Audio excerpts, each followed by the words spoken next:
রাহমাতুল্লাহি ওয়া বারাকাতুহু।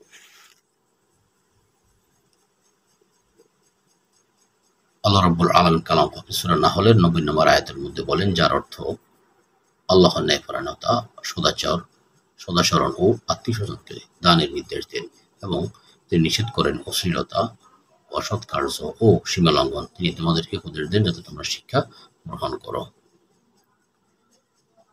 অর্থাৎ এই আয়াতগুলির মধ্যে ন্যায়পরায়ণতার শিক্ষা দেওয়া হয়েছে। সমাজে শান্তি প্রতিষ্ঠা করতে সবচেয়ে বেশি প্রয়োজন ন্যায় প্রতিষ্ঠা। তাতে ইসলাম ন্যায়পরায়ণতার ব্যাপারে নির্দেশ করেছে।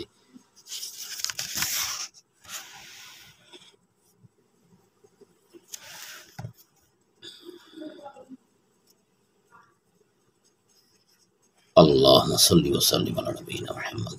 আমরা জানবো এখন ন্যায়পরায়ণতার পরিচয়।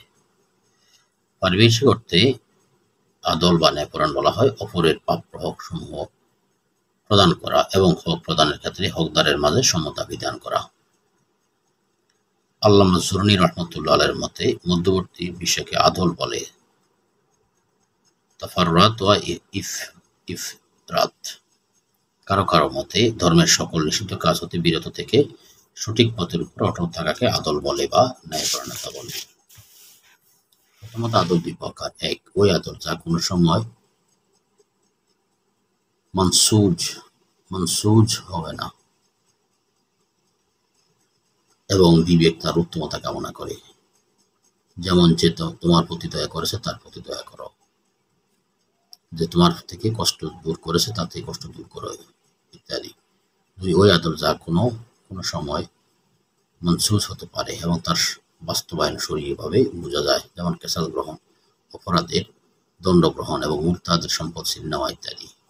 বাস্তবায়নের দিক থেকে আদল তিন প্রকার, যথা কোনো ব্যক্তি তার নিম্নস্থ ব্যক্তির প্রতি আদল করা, যেমন বাদশাহ তার প্রজাদের প্রতি এবং কোনো প্রধানের তার সহকর্মীদের প্রতি। আর এই আদল বাস্তবায়ন চার ভাগে হতে পারে। ক, সহজ কাজটা অনুসরণের মাধ্যমে। খ, কঠিন কাজটা ত্যাগ করার মাধ্যমে। গ, শক্তি প্রয়োগ ও কর্তৃত্ব খাটানো ছেড়ে দেওয়ার মাধ্যমে। ঘ, চলনে বলনে সত্য অনুসন্ধানের মাধ্যমে। ২, কোনো ব্যক্তি তার উচ্চস্থ ব্যক্তির প্রতি আদর করা, যেমন প্রজাদের তাদের বাদশার প্রতি এবং কর্মচারীদের তাদের প্রধানের প্রতি। আর এই আদল বাস্তবায়ন তিন ভাগ হতে পারে। এক, একনিষ্ঠভাবে আনুগত্যের মাধ্যমে, সাহায্য করার মাধ্যমে, চুক্তি রক্ষার মাধ্যমে।